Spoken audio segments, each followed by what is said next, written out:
ब्रह्मा विष्णु महेश अजर अमर नहीं है। इनका भी आविर्भाव अर्थात जन्म तथा तिरोभाव अर्थात मृत्यु होती है। प्रमाण के लिए देखिए देवी भागवत महापुराण। ब्रह्मा, मैं, विष्णु और शिव यह तुम्हारी प्रभाव से जन्मवान है। हम तो जन्मवान है, हमारा तो जन्म होता है और मरते हैं, नित्य नहीं है, हम अविनाशी नहीं है। फिर इंद्रादि दूसरे देवता नित्य किस प्रकार हो सकते हैं? कृपया अवश्य सुनिए जगत गुरु तत्वदर्शी संत रामपाल जी महाराज के अमृत वचन।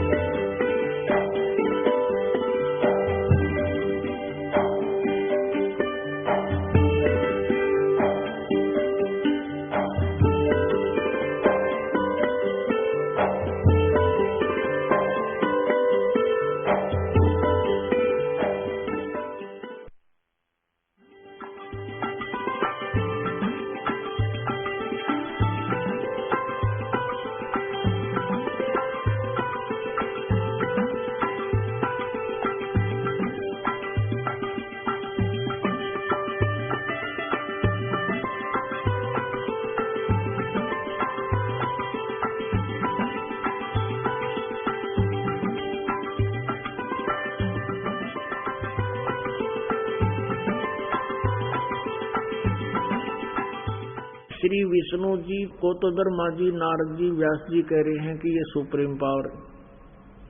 विष्णु जी कह रहे हैं मैं तो तपस्या करता हूँ, दुर्गा की साधना करता हूँ, उसकी भक्ति करता हूँ, इसके ऊपर कोई भगवान मैं नहीं जानता। दुर्गा कहती है कि ओम जाप है, ब्रह्म सबसे सुप्रीम पावर है, उसका जाप करो तुम्हारा कल्याण हो और ब्रह्म लोक में चले जाओगे।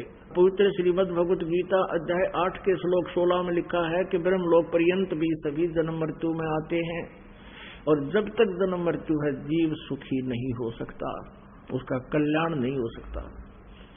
अब ब्रह्म कहता है गीता जी में आपको सुना ही दिया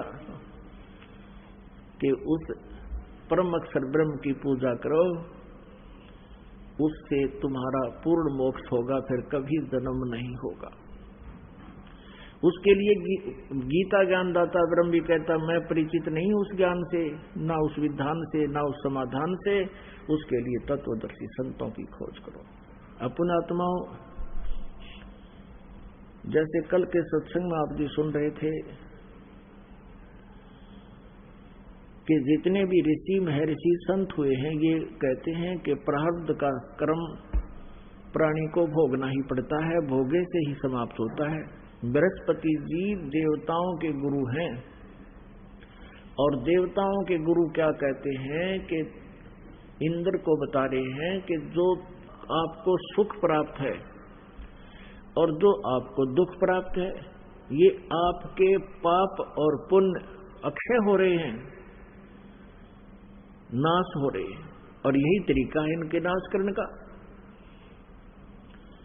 जैसे आप सुखी हो तो आपके पुण्य नाश हो रहे हैं, उनका भट्ठा बैठ रहा है पुण्यों का, और यदि आप दुखी हो तो आपके पाप नाश हो रहे हैं। ये प्रोसीजर, ये प्रोसेस बताया इन्होंने, लेकिन ये है इनका अपना लोक वेद, न ये वेदों का ज्ञान है और न ही ये कोई और अन्य किसी जिसने परमात्मा प्राप्ति की उस महापुरुष का विधान है। वेदों में लिखा 8वें अध्याय के 13वें श्लोक में मंत्र में यजुर्वेद में कि परमात्मा तो घोर पाप का भी नाश कर देता है। किसी भी प्रकार का संकट आप प्राय भगवान उसको दूर कर सकता है। पुण्यात्माओं, यदि प्राणी को जैसा उसके भाग्य में है वैसा ही भोगना पड़े तो कोई ना भक्ति करे और ना भगवान की जरूरत। फिर हमने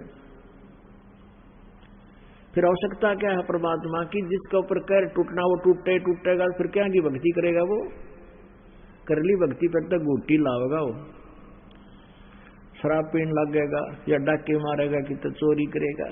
तो इन लोगों ने बिगाड़ दिया पूरा समाज, क्योंकि पहले आत्मा सबसे पहले परमात्मा से ही राहत चाहती है। परमात्मा से राहत ना मिलने से फिर ये बकवाद करने लग जाती है मन के अधीन होकर, और जब परमात्मा का सहयोग आपको मिलेगा, आपको इतना सुख देगा भगवान, इतना बेनिफिट देगा, इतना आपको जो है बरकत देगा, आप सोच भी नहीं सकते। और फिर आपको ज्ञान हो जाएगा तो जहर खाना है, किसी का पैसा मिलावट करके लेना या वैसे रिश्वत लेना, चोरी करना, दान दहेज लेना, ये तो विष खाना है, विष। और फिर कहते हैं जैसे किर का जहर का रंग होरी हो, कहो कौन तिस खाव राम रंग होरी हो।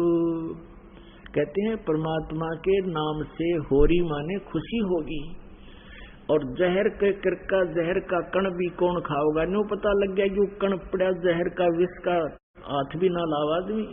तो ये जो भी आज आप अज्ञानतावश से रिश्वत लेते हो, चोरी करते हो, किसी और से धन लेकर नहीं देते हो, इस आध्यात्मिक ज्ञान से आपको पता चलेगा ये विष खा रहे हो, विष।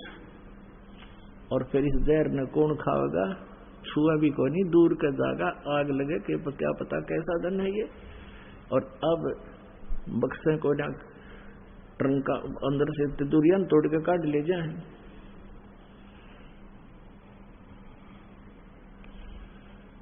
कल सुनाया था इस दास ने आपको कि स्वामी रामानंद जी और परमेश्वर कबीर जी की गोष्ठी हो रही थी। वहां पर एक महादुखी ब्राह्मण पहुंच गया, क्योंकि महर्षि जो रामानंद जी थे, स्वामी रामानंद जी, वो केवल ब्राह्मणों को ही शिष्य बनाते थे, उनके ही गुरु बनते थे। और एक ब्राह्मण बहुत गरीब घर में, बहुत उसके ऊपर दूसरा संकट आया हुआ था अपने, यानी वो अर्थार्थी भी था, आर्त भी था, ना वो जिज्ञासु था ना ज्ञानी था। दो प्रकार के उसके ऊपर आपदाएं थी, एक तो घना निर्धन था और ऊपर से अपने परिवार के ऊपर उसके ऊपर संकट आया हुआ था। उसके बच्चे बीमार, उसकी पत्नी बीमार, वो स्वयं भी दुखी और बहुत बुरा हाल था। और स्वामी जी ने बहुत कुछ साधनाएं बताई थी, लेकिन वो उसको कोई राहत नहीं मिली। तो जब राहत नहीं मिली तो आखिर में ये सभी यही कहते हैं कि ये तेरे प्रारब्ध कर्म है, ये भोगना ही पड़ेगा।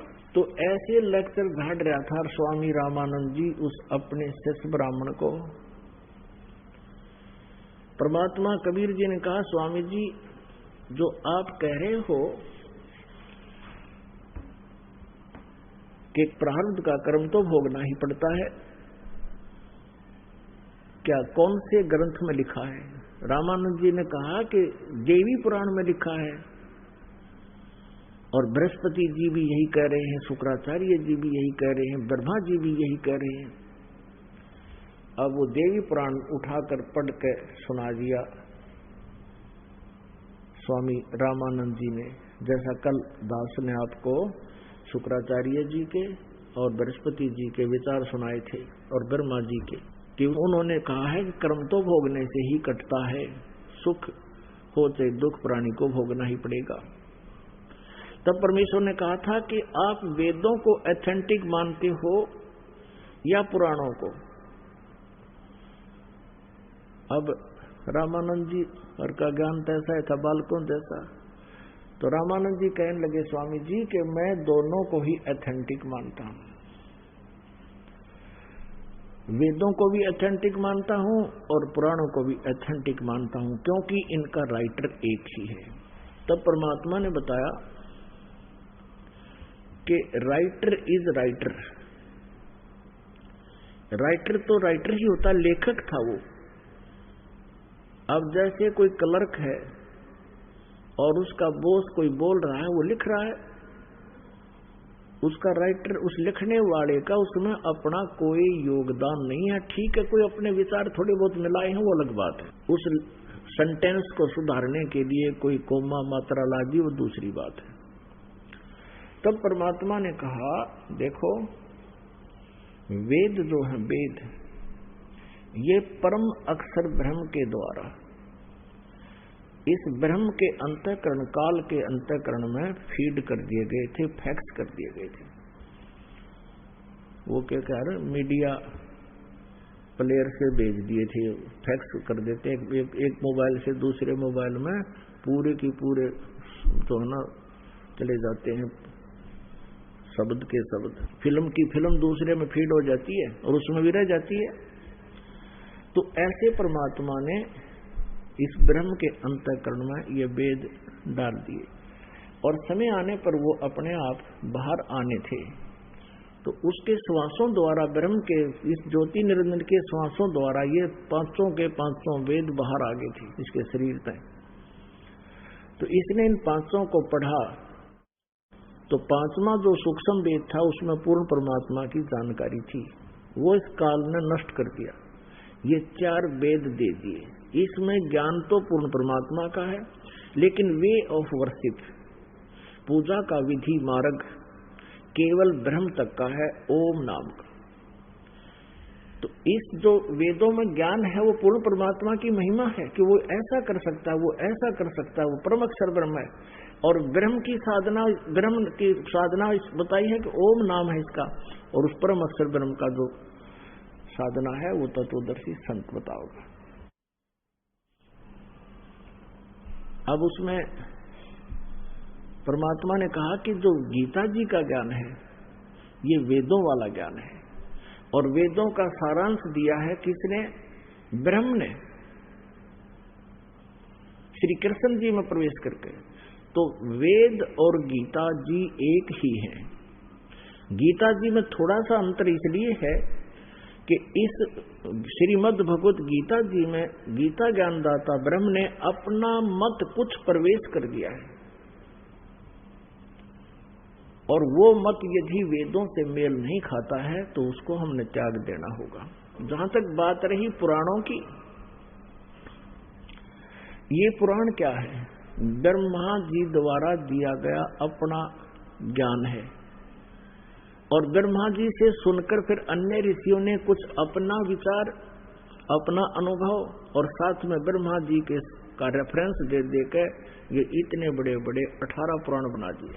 अब जो पुराणों में लिखा है कि कर्म भोगने से ही समाप्त होंगे,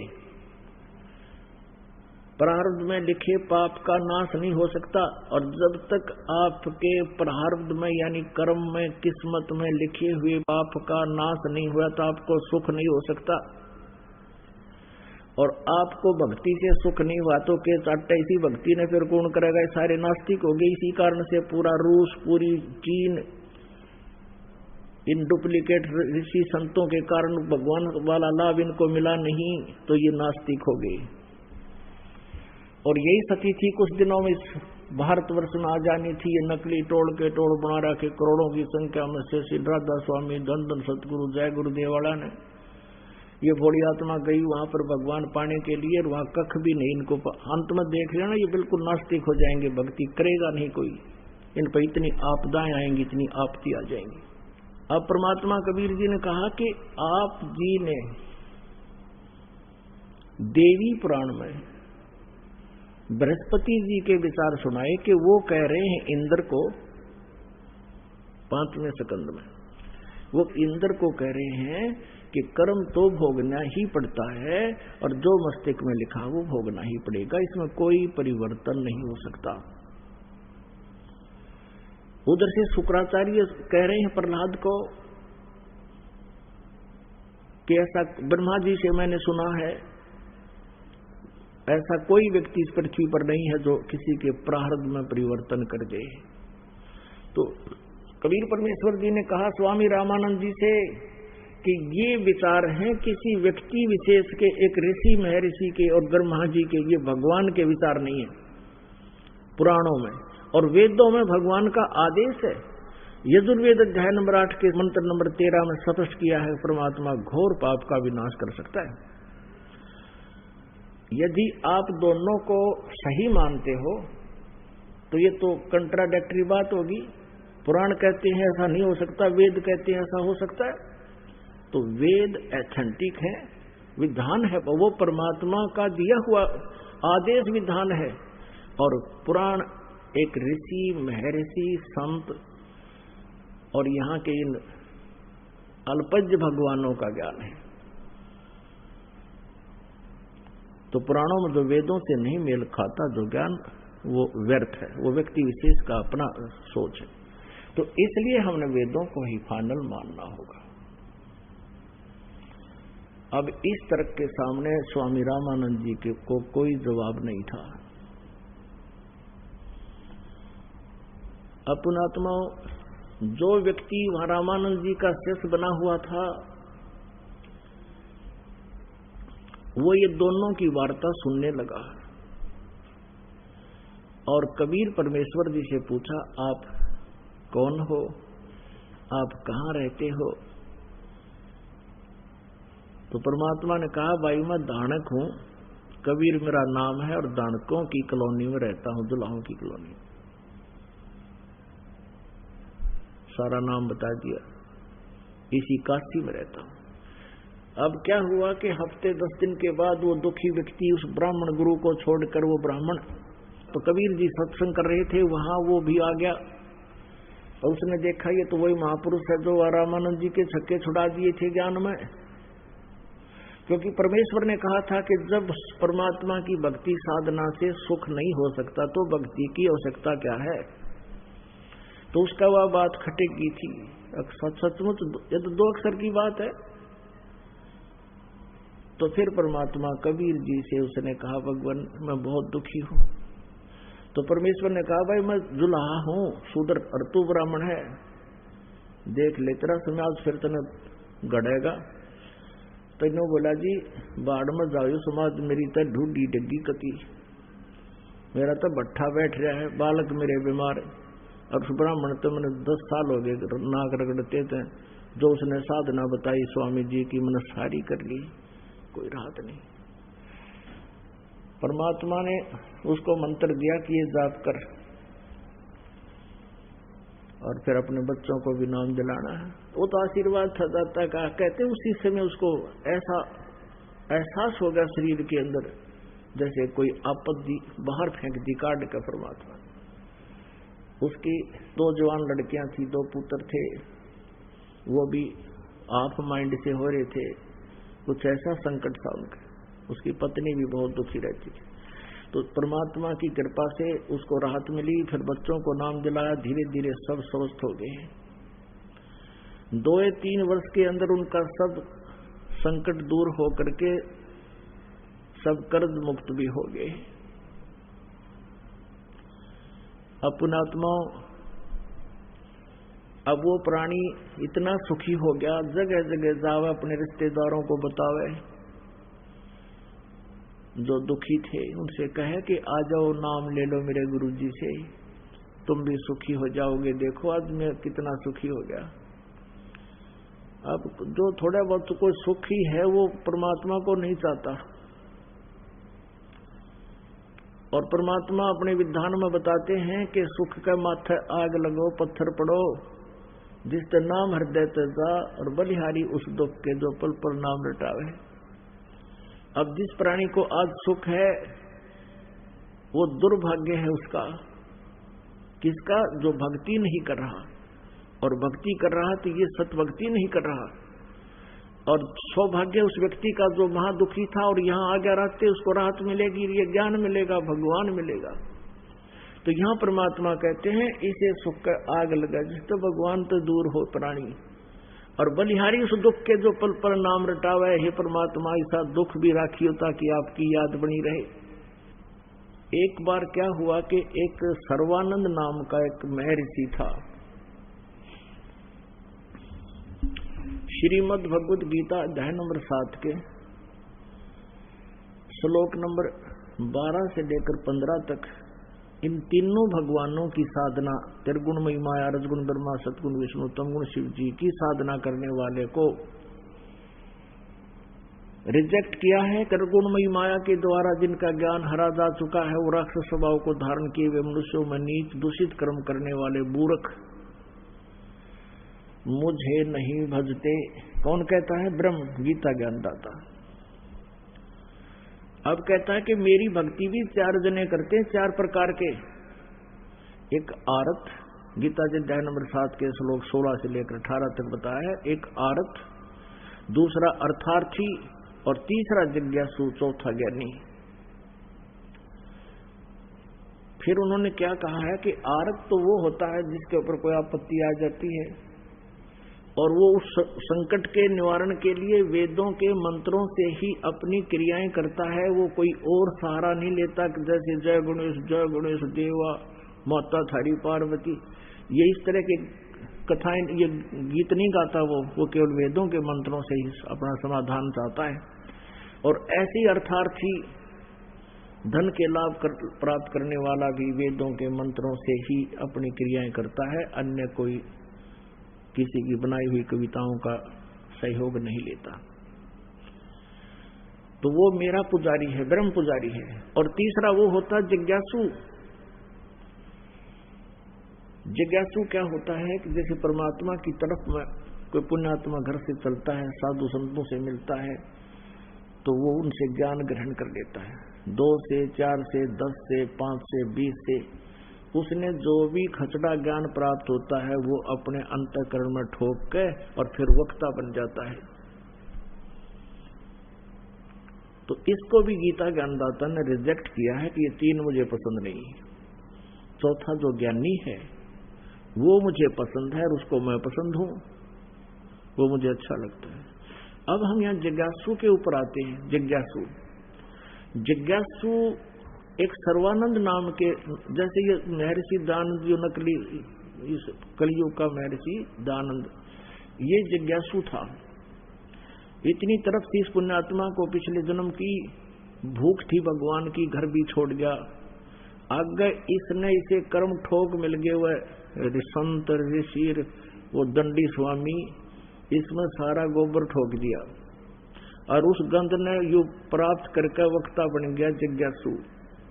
इसने फिर सत्यार प्रकाश में ठोक दिया, और जो का तो वो अज्ञान, वो अभी तक बॉडी आत्मा में सिर पर दरे परे थी। तो ऐसे ही एक सर्वानंद नाम का जिज्ञासु था, फिर विद्वान बन गया।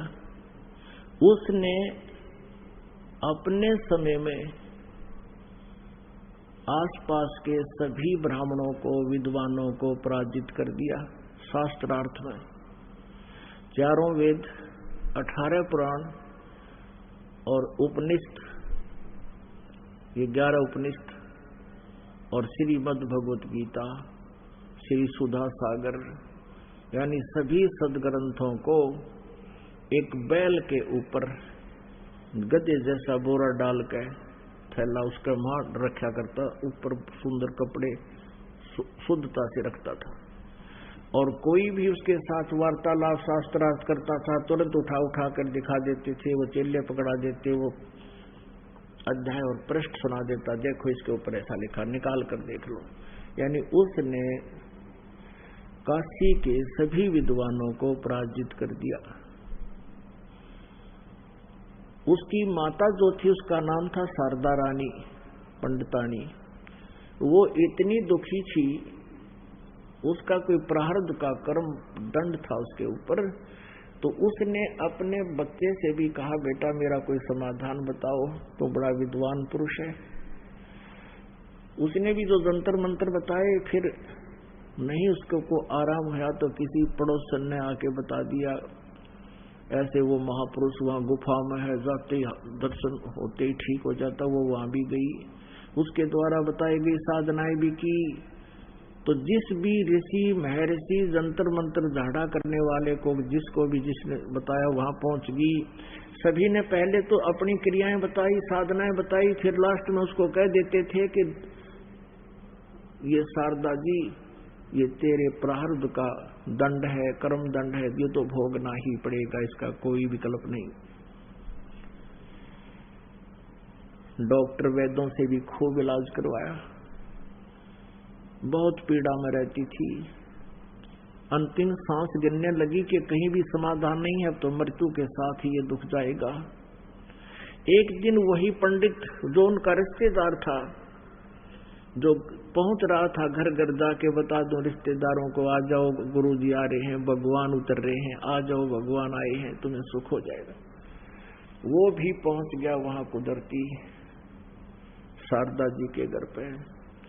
शारदा जी से पूछा, हाँ, उससे पहले शारदा जी के पास एक बहन गई, कबीर जी की शिष्या, परमेश्वर कबीर जी की शिष्या, और उसने कहा कि शारदा जी कुशल मंगल पूछा। तो उस शारदा जी ने कहा, सर्वानंद की माता जी ने कहा, बहन क्या बताऊं, मेरे जितना दुखी इस पृथ्वी प्राणी नहीं। मैंने सब जगह इलाज करवा लिया, सब जगह ट्रीटमेंट, सब जंतर मंत्र, साधनाएं, भक्ति सब कर ली, मुझे कोई राहत नहीं मिली। सभी ने ये कह दिया है कि ये तेरे मृत्यु के साथ ही तेरा कष्ट अंत होगा। उस बहन ने, परमेश्वर कबीर जी की शिष्या ने कहा कि शारदा एक अर्ज मेरी मान ले, तो हमारे भगवान से, गुरुदेव से उपदेश ले ले, परमात्मा आए हैं। शारदा ने कहा कि कौन है आपके गुरुजी? वैसे तो मेरा दिल टूट चुका है, पृथ्वी पर कोई समाधान करनिया नहीं है, फिर भी आप इतना दृढ़ता से कह रही हो, बताओ आपके गुरुजी कौन है, कहाँ है, ट्राई कर लेती हूँ। उस बहन ने कहा कि मेरे गुरुदेव कबीर जी हैं, परम पूज्य कबीर जी। उसने पूछा, शारदा ने पूछा, वो कहाँ रहते हैं? परमात्मा की शिष्या ने बताया कि वो जुलाहों की कॉलोनी में रहते हैं। जुलाहों की कॉलोनी में क्या काम करते हैं? कि वो कपड़ा बुनते हैं, धानक है वो, कहा जुलाहा है, धानक है, और क्या जुलाहों की कॉलोनी में, और पंडित जी क्यों करेंगे? ये तो अंडरस्टूड है। वो एकदम कहते पड़ी थी खाट पर बैठ की, ने बोली, खबरदार जब मुझे ऐसा बोला है, हमारी तो इज्जत का नाश हो जाएगा, हम धानक से नाम लेंगे, दुल्हे से, शूद्र से। तो उसने कहा, भी ना लेता मर सड़क उठकागी। अब ऐसे ही परमात्मा कहते हैं, सोशल सीधर मैं करूं अपने धन के काज। ये हम सब उस परमात्मा कबीर जी के बच्चे हैं। इस काल ने अपने दूतों के द्वारा हमें ही, हमारे ही में से ही अपने दूत सेलेक्ट कर रखे हैं, जो मिसगाइड करते फिरते हैं और भगवान से दूर कर रखे हैं। लेकिन वो भगवान, वो परमात्मा हमारा पिता है, और पिता अपने बच्चों में भेदभाव नहीं करता। फिर उसको प्रेरणा हुई, जो रामानंद जी का शिष्य था, फिर कबीर जी के पास आकर सर्व सुख प्राप्त कर चुका था, वो कुदरती पहुंच गया उस अपनी रिश्तेदारी में। पुरानी सी रिश्तेदारी थी शारदा जी के साथ। वहां कुशल मंगल हुआ तो पता चला कि वो तो बहुत दीर्घ रोग से है, असाध्य रोग से पीड़ित है। शारदा जी ने सारी कथा सुना दी कि मैंने सब जगह देख लिया, कोई राहत नहीं। तो उस व्यक्ति ने कहा, जो वो ब्राह्मण था, उसने कहा, शारदा आप मेरी रिलेटिव भी हो, मुझ पर विश्वास करना, मैं कितना दुखी था, मेरे ऊपर कितनी आपदाएं थी, मेरी क्या स्थिति थी, आप खूब परिचित हो, खूब परिचित हो, और मैं सब स्वस्थ हो गया, मेरे बच्चे भी स्वस्थ हो गए, मेरे घर पर भी आज सुख 2 समय की रोटी बहुत अच्छी मिल रही है, आपका कष्ट नहीं रहेगा, आप मेरे गुरु जी से उपदेश ले लो। तो उसने सोचा कि शारदा को एक आशा की किरण दिखाई दी कि ये तो ब्राह्मण है, इसने अवश्य कोई ब्राह्मण गुरु बनाया होगा। तो उसने पूछा, आपके गुरुजी कौन हैं, क्या नाम है, कहाँ रहते हैं? तो उस व्यक्ति ने बताया, मेरे गुरुजी परम पूज्य कबीर साहब जी हैं, और यहाँ हरिजन कॉलोनी में रहते हैं, जुलाहों की कॉलोनी में। उसका फिर 3 टोड़ी पड़ी, कहती वो धानक, वो नीरू का पुत्र, कि उसने भी सारा वेरीफाई कर लिया था कि नहीं, मैं उससे उपदेश नहीं ले सकती, और तूने ब्राह्मण होकर इज्जत का नाश करवा दिया, तूने जुल्म कर दिया है, क्या कहेगा तुझे ब्राह्मण समाज? तब उसने सारी कहानी बताई कि पहले इस ब्राह्मण समाज ने मृत के दे दिया था, रिश्तेदारों के पास जाता था, 10 रुपए उधारे लेने मुंह फेर लिया करते थे, और मुझे देखते ही न सोचा करते, ये आपत्ति आ गई, कुछ मांगना आया होगा, और आज मेरे पास वो सुख दे दिया इस परम पिता ने, और बाढ़ में जाओ तेरा समाज। और यदि तूने अपनी जान बचानी है तो शारदा नाम ले ले, और आज तू ब्राह्मणी है, कल न मृत्यु होकर तू हरिजना का पैदा होगी, तो फिर क्या कर लेगी? क्या तेरे हाथ में सब कुछ? तो वह काफी झंझोड़ दी उसने, और इस बात से वो परिचित थी कि इसका दस बहुत दुरुक्ति हो रही थी। अब क्या होता है, परमात्मा भी कच्चे काम नहीं करता। ऐसे ही कोई भगत और पहुंच गया उसके पास, एक भगतनी, उसने भी शारदा को छेड़ दिया कि तू वहां से नाम ले ले। मैं भी नाम ले रही हूं, देख मेरा सुख हो गया, मेरा ये तकलीफ थी, मेरा बेटे की ऐसी आनी थी। उससे वह विवश होगी इस बात को सोचने पर ये कहानी क्या है। फिर उसने मन में ठान ली कि यदि आसपास कहीं उनका सत्संग होगा कबीर भगवान का, तो मैं परीक्षा लूंगी गुप्त रूप से, और यदि मुझे राहत मिली तो मैं तुरंत स्वीकार कर लूंगी, फिर ना मानू किससे की। अब कहते हैं परमात्मा, कहते हैं चिट्ठी पायल बाजे पैर, साहिब सुनता है सब लहर। वो तो अंतर्यामी है और अपनी प्यारी आत्मा को लेकर छोड़ते हैं शरण में। जो किसी जन्म में कहीं मालिक के शरण में रहे हैं, कहते हैं जो जन मेरी शरण है ताका हूं मैं दास, गेल गेल लाग गया फिरूं जब लग धरती आकाश। आप आज के नहीं हो, 64 लाख से तो काशी में बने थे, उस टाइम भी आप थे परमात्मा के साथ, लेकिन आप भगवान को पहचान नहीं सके, अभी तक यही धक्के खा रहे हो, नहीं तो उसी समय हम चले जाते सतलोक में।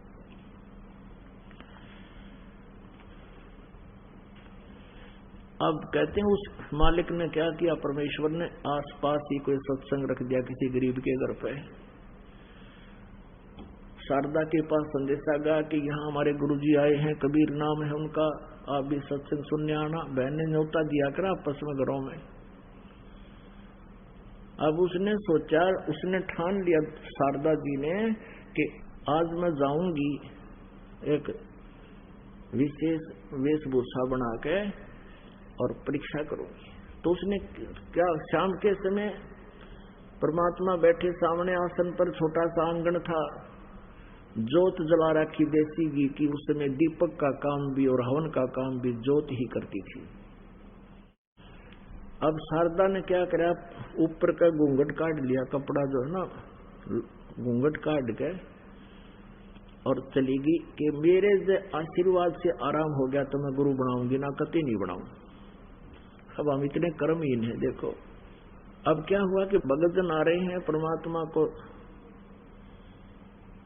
प्रणाम कर रहे हैं, आशीर्वाद लेकर अपना अपना स्थान ग्रहण कर रहे हैं। अब टमटमाता प्रकाश था, मुंह पर घूंघट काट के आई सर्वानंद की माँ शारदा जी, और आकर यूं मत्था टेक्या। परमात्मा ने सिर पर हाथ रखा। सिर पे हाथ रखते ही उसका सारा जो रोग था छू मंत्र हो गया। और परमेश्वर बोले कि हे सर्वानंद की माँ, आज दानक के पास कैसे आएगी तू? क्या कहेगा तुझे तेरा ब्राह्मण समाज? अब उसने तो वो अड्डा पड़दा फेंक दिया जब कि मैं घूंघट काट रही, कभी आज तक देखी नहीं इसने महापुरुष ने, और आज मेरे हाथ स्पर्श करते ही सिर पे, और मैं स्वस्थ होगी। चरण पकड़ दिए और कहा भगवान आपने मैं निहाल कर दी, मेरा वो दुख किसी से भी निवारण नहीं हुआ था, आपके आशीर्वाद से मैं स्वस्थ होगी, आप सचमुच भगवान आए हो। तो परमात्मा ने कहा कि ये तो आपको एक सैंपल दिया मैंने, लेकिन आने वाले समय में और भी बहुत कष्ट आप पर आ सकते हैं। आपका भविष्य का जीवन भी बहुत भयंकर होगा यदि आप दीक्षा नहीं लोगे तो। आप नाम लो, परमानेंट इलाज होगा, तब बात बनेगी। अब जैसे ना किसी का चोट लग गई, फ्रैक्चर, काफी चोट लग गई, मांस फट गया, तो उसने उसको ऊपर एक मालिश करने की ट्यूब आती है वो लगा दी। दर्द तो पीड़ा तो बंद होगी, लेकिन अंदर जख्म तो न्यू का न्यू था। तो परमात्मा ने कहा कि ये जो राहत तुझे दी है, ये तो एक ट्यूब समझो मैंने रगड़ दी, और आपके जीवन में, आपके जो प्रारब्ध में पीछे और असंचित कर्मों में जो विघ्न आपने इकट्ठा कर रखा पाप, ये ट्रीटमेंट शुरू करो, इससे रोग कटेगा सही। फिर तो उसको गणित समझाने की जरूरत ना पड़ी, तुरंत समझ गई, नाम ले लिया, उपदेश ले लिया, और खड़ी होकर कहने लगी कि मेरे साथ ये जुल्म हुआ था। सब बैठे थे उपस्थित श्रोताओं को, मैं इतनी दुखी थी, आज परमात्मा के आशीर्वाद से मैं स्वस्थ होगी। अब उस समय एक धानक जुलाहे यानी शूद्र से उपदेश लेना ब्राह्मणी का, और वो ब्राह्मणी जिसका बेटा वेल नोन संत ब्राह्मण हो, तो पुण्यात्माओं इसको ब्राह्मण कहते हैं। ब्राह्मण सोए तो ब्रह्म पछाड़े। उसके बाद वो इतनी दृढ़ होगी कि वो कुछ भी कहता रहा, अपना कवाड़ मूंद लेती, को पड़ोसन आकर बकवाद करती, ब्राह्मणी तने इज्जत का नाश कर दिया, तो के सोची नो है वह कवाड़ बंद कर लेती भौंकण देने। ये जब किट गई थी, जो मैं पड़ी पड़ी कर रहा करती, ये ब्राह्मणी बन के आएगी, ये ठेकेदार नहीं होगी मेरी ये। तो कहने का भाव ये है, परमात्मा ने ऐसे ऐसे सुख दिए, और ऐसे ऐसे सुखों को देखकर आसपास के बहुत बुद्धिमान व्यक्ति परमात्मा के से सोने लगे।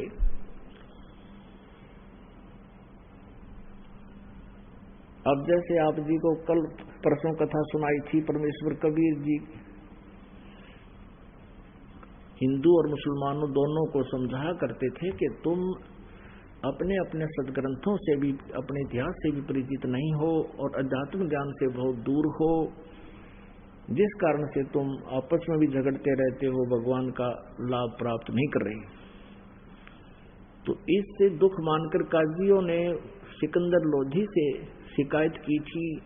एक गऊ को कत्ल कर दिया था, जब गर्भवती थी, 4 टुकड़े हो गए थे माँ बेटियां के। और कबीर परमेश्वर को शर्त रखी थी उनके सामने कि या तो तू इसको जीवित कर दे, नहीं तेरा सिर काट देंगे।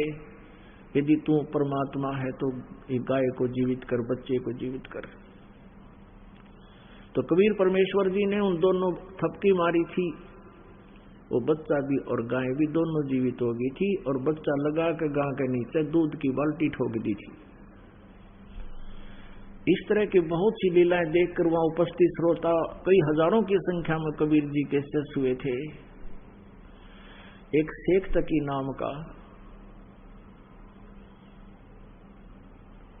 धार्मिक गुरु था सिकंदर लोधी, दिल्ली के बादशाह का। उसको ईर्ष्या होगी कि तेरे नंबर कट गए, और सिकंदर लोधी तो कबीर जी को ज्यादा चाहने लग गया। परमेश्वर कबीर जी को नीचा दिखाने के लिए उसने बहुत से प्रयत्न किए। उनमें से एक ये किया कि इसको सरसों के तेल का कढ़ाया भरकर और उसको उबालेंगे और कबीर जी को उसमें डालेंगे।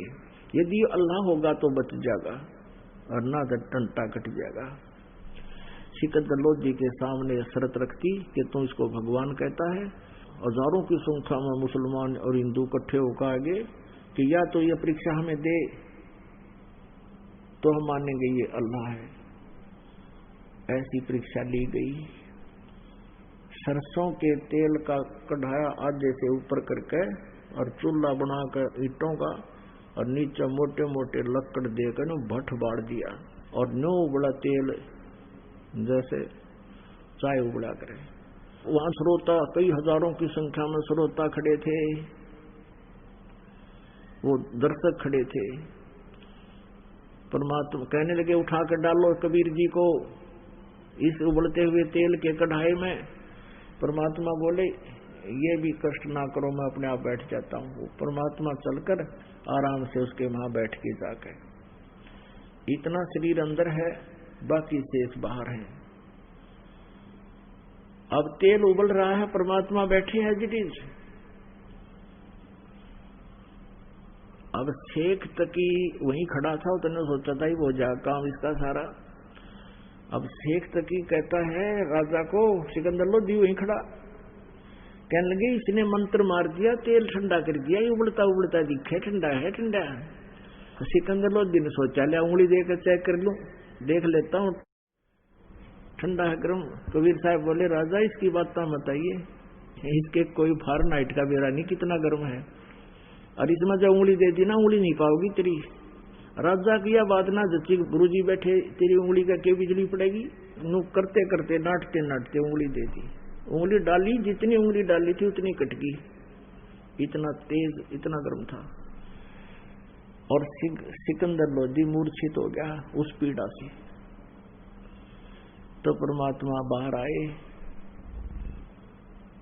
उस राजा को मूर्छा से ठीक किया और उसकी उंगली पूरी कर दी। जब उसकी पीड़ा मिटी, उंगली भी पूरी कर दी। अब वो जो दुष्ट टाइप के लोग थे ईर्षालु, वो तो मान्य नहीं, लेकिन वहां कई हजारों की संख्या में जो दर्शक थे, कई हजारों ने उपदेश दिया, परमात्मा के शेष हो गए। तो ऐसे बहुत से दुख निवारण किए परमात्मा ने, कबीर परमेश्वर जी ने। 64 लाख शेष सन 1398 से सन 1518 तक परमात्मा 5 वर्ष की आयु में उपदेश दीक्षा करने लगे थे और रामानंद जी को अपना गुरु भी बना लिया था। रामानंद जी को अपना स्वरूप भी दिखा दिया था। रामानंद जी को केवल औपचारिक गुरु के रूप में रखा था ताकि आने वाले समय में मर्यादा बनी रहेगी। तो उस दौरान 64 लाख शेष हो गए थे परमात्मा के। पुण्यात्माओं, हम भगवान को पहचान नहीं सके। उसमें हम 64 लाख उनके अनुयायी तो बन गए थे, लेकिन अपने दुखों का निवारण होने के कारण हम उनके शरण में रहे। लेकिन परमात्मा ये चाहते हैं कि ये मुझे भगवान मान लें, तब ये पार हो सकेंगे। अब क्या बताते हैं कि जैसे आप जी इस ज्ञान से संपूर्ण रूप से परिचित हुए नहीं कि कबीर इज गॉड, तो आपको कोई भी भ्रमित कर देगा और आप परमात्मा से दूर हो जाओगे। तो क्या देखा, एक समय क्या हुआ कि एक गणिका, एक वैश्या थी प्रसिद्ध काशी की,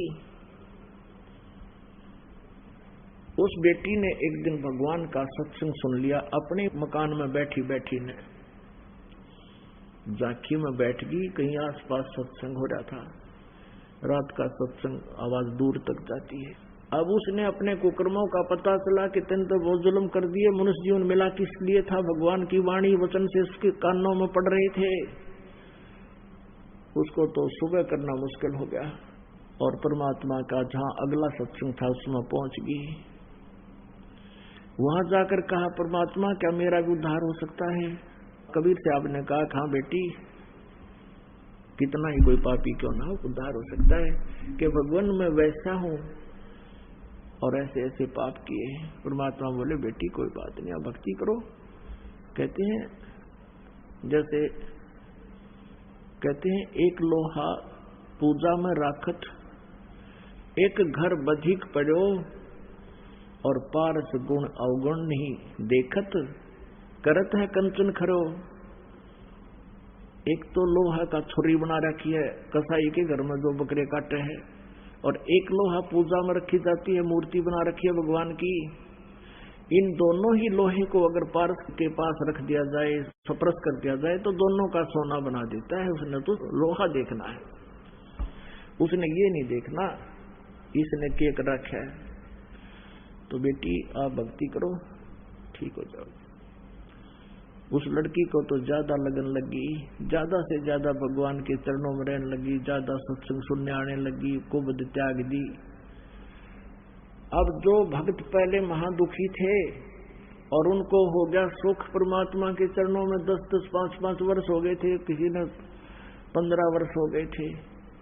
तो जब ये प्राणी सुखी हो जाता है तो फिर अपनी सोच से चलता है, भगवान वाली छोड़ देता है। जहां सत्संग होता था वहां वो वैसा आती थी वो लड़की, और वहां भगत जन लगे आपस में फुसर फुसर करने, भाई ये तो बात बिगड़ गई, बदनाम हो जावांगे, गुरुजी भी बदनाम हो जाएंगे, या ऐसी नकली लड़की यहाँ आने लगी, ये गलत हो गया भाई, क्या कहेगी दुनिया। और उस लड़की को भी धमकाने लग गया कि यहाँ मत आकर तुम बेइज्जती कराओगी, ये है वो है। वो फिर कैसे हटा, उसको तो पता लग गया कि अब मेरा जीवन परमात्मा के चरणों के अतिरिक्त कहीं नहीं सुरक्षित, और मेरा तो कर्म बिगड़ गए। परमेश्वर कबीर जी से कहा, भगवान अब मैं कहाँ जाऊं, रोने लगी बुरी तरह। कहा, बेटी क्या बात है कि कुछ भक्त मुझे आने से मना करते हैं, कहते हैं तू बदनाम औरत है, गुरुजी को बदनाम करेगी, ये करेगी। तो परमात्मा ने सत्संग के माध्यम से बहुत प्रकार से समझाने की चेष्टा की कि भाई कोष्टी होवे संत बंदगी कीजिए, हो वैसा के विश्वास चरण चित दीजिए। यदि कोई भक्त का कोड भी लाग रहा हो या कोई और महाकष्ट हो, उसे नफरत ना करना, क्योंकि वो भक्त है। और इसी प्रकार यदि वैश्या को भी भगवान का विश्वास है, वो भक्ति करने लगी है, तो उसको भी आदर की दृष्टि से देखना, उसे नफरत ना करना। बहुत से उदाहरण भी दिए, लेकिन हम ढीठ हो जाते हैं, अपनी बुद्धि को ऊपर ही रखते हैं। और यही कारण था कि हम सुखी होने के कारण परमात्मा के शिष्य बन गए, हमने उस भगवान को पहचाना नहीं। फिर परमात्मा ने पता चला कि ये देख लेता हूं, ये 64 लाख का टोल इकट्ठा हो गया, इनको मुझ पर विश्वास भी है, या वैसे ही ये झुंड का झुंड इकट्ठा हो गया, क्या ये मुझे भगवान भी मानते हैं या केवल अपने सुख प्राप्ति के लिए ही मेरे साथ घूम रहे हैं। और जब तक कहते हैं गुरु मानुष कर जानते ते नर कहिए अंधे, ओ दुखी संसार में आगे यम के फंदे। अब वो परमात्मा क्या करते, उस लड़की के घर पर चले जाते, अगले बेटी यहां तो कोई मना ना करेगा तुझे, और वहां बैठ जाते आंगन में, चारपाई पर बैठ जाते, लड़की जमीन पर बैठ जाती, उसके दोनों गोडों पर पैर रख लेते परमात्मा, और गेट सामने वाला खुला छोड़ देते जो गली वाला था, और वो लड़की पैर दबाती, परमात्मा चारपाई पर बैठ जाते। अब वहां आसपास के व्यक्ति जाकर उनके चेला ने बताते कि देखो सारे गुरु वैसा के घर बैठे हैं, देखो किस अतिथि में। वो चेलों को देखा देखी वो लागे, फिर और ज्यादा ही फुसर फुसर होने लगी, भाई बात तो बिगड़ेगी या क्यों भी, कैसा हो गया। फिर परमात्मा कबीर जी ने सोचा कि ला एक सुर सुर सुर कहला सुसरी कह दूं। उन्होंने एक हाथी किराए पे ले लिया, और अपना एक साथी था उनका शिष्य रविदास जी, वो ज्यादातर इकट्ठे रहते थे। रविदास जी को परमात्मा पर ज्यादा विश्वास था।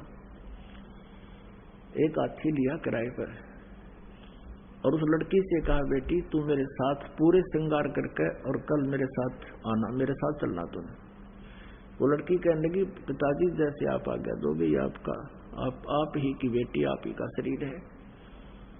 रविदास जी से कहा कि तू मेरा ड्राइवर बन जाना और चलो कल शहर से पट्टा करते हैं। एक बोतल में गंगाजल भर लिया सफेद, और हाथी पर बीच में तो बैठ गए कबीर जी, पाछे बिठा ली वो लड़की वैसा जो सुप्रसिद्ध थी, सब जाने थे लोग काशी के, और आगे रविदास जी ड्राइवर हो गया हाथी के। और लड़की के ऐसे कंधे पे हाथ रख के, और वो गंगाजल पीवा नो जैसे शराब पिया करता आदमी, और नो झूठ दे परमात्मा, और हाथी स्टार्ट कर दिया, मेन बाजार में काट दिया। अब जुल सा भी देख यू कौन है, जुल्म कर दिए, बस अरे वैश्यावर्ती शुरू होगी, कौन है यो काशी वो कबीर है दानक दुल्हा।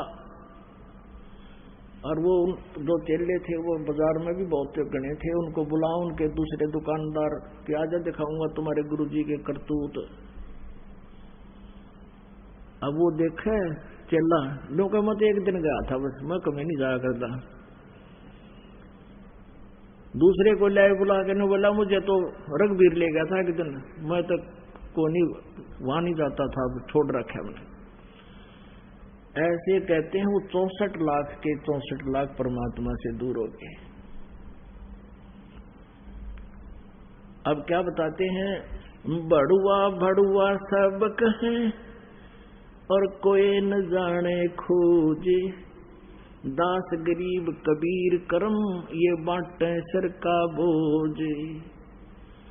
अब सब लोग तो बड़ुआ है, नीच है, ऐसा है, गंदे कर्म करता है, देखो शराब पी रहा सरेआम, इसको पता भी नहीं तू कहाँ घूम रहा है।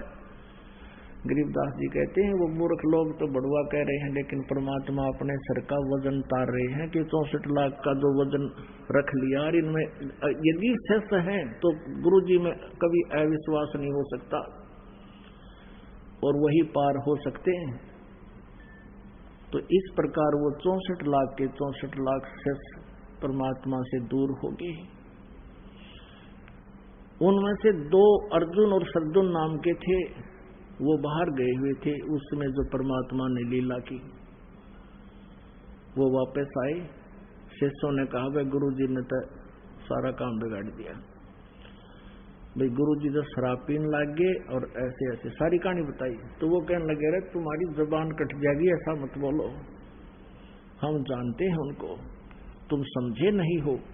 अब 1, 2, 20, 30, 50, 100, 1000, लाख आदमी एक बात कहे, कह रहे तो हम सच्ची कहे, हमने अच्छा देखा, तो उनको वो भी डगमग हो गए।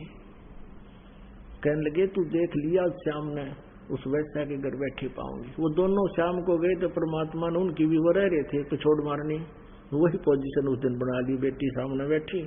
तब अर्जुन सरदन भी नो कहने लगे गुरु जी यहाँ ना बैठा करो तुम, ये तो एक बदनाम औरत का घर है।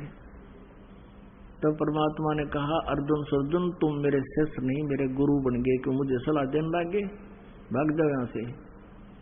सतगुरु यहाँ ना बैठियो, ये द्वारा है नीच, अर्जुन सरजुन ठाहरे सतगुरु की प्रतीत, ऊंच नीच में हम रहें ये हाड चाम की दे, अर्जुन सरजुन समझियो तुम करियो समझ सने। अरे बोले आदमी हम तो सब जगह व्यापक हैं, हमें पता है ये क्या सांग है, ये हमारा बना हुआ हार्ड और मांस है, तुम अपनी भक्ति कर दो, नाम दे रखा कल्याण करवा लो चुप करके। फिर उनके बात समझ में आ गई तुमने तो गलत कर दिया, फिर चरण पकड़ लिए प्रभु हमें क्षमा कर दो। परमात्मा बोले बेटा अब तुम्हारे अंदर वो बात नहीं रह सकती जो पहले थी, तुम दोष आ चुका है और ये दोष नहीं आना चाहिए कि अब तुम मुझसे दोबारा उपदेश भी ले लोगे तुम पार नहीं हो सकते। तो इस बात से वह बहुत दुखी हो गए, हे भगवान फिर पता नहीं कब मनुष्य उन्हें मिलेगा।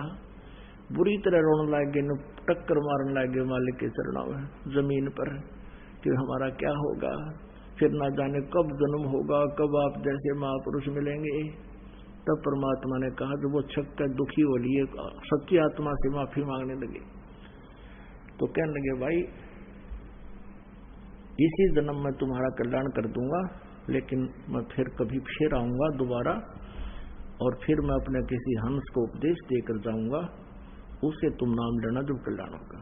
तो गरीबदास साहिब जी को मिले परमात्मा, कबीर जी उनको उपदेश दिया, अपनी महिमा से परिचित कराया और उनको नाम देने का आदेश दिया। उनसे उपदेश लेकर फिर अर्जुन सरजुन का कल्याण हुआ और बाकी 64 लाख परमात्मा से विमुख हो गए थे, लेकिन वो चार्ज कर गए थे आपकी बैटरी उस समय, उसी से आपको अब मनुष्य जीवन मिलता हुआ आ रहा है। आज फिर आपको ढूंढ रहे हैं और आप परमात्मा को पहचान रहे हो, आपका अब कल्याण होगा। अब उन फाउल पॉइंटों को जो पहले हम गलतियां कर चुके हैं अब याद रखना, अब वो भूल फिर ना पड़े। वो परमात्मा ने इसीलिए किया था कि जब पीक टाइम आऊगा कदे वो उस टाइम मारना खा जाएंगे नालायक। तो अब वो आ गया भाई सुप्रीम टाइम भगवान की भक्ति का, तो इसमें परमात्मा को समझो, पहचानो और कल्याण कराओ। बोलो सतगुरुदेव।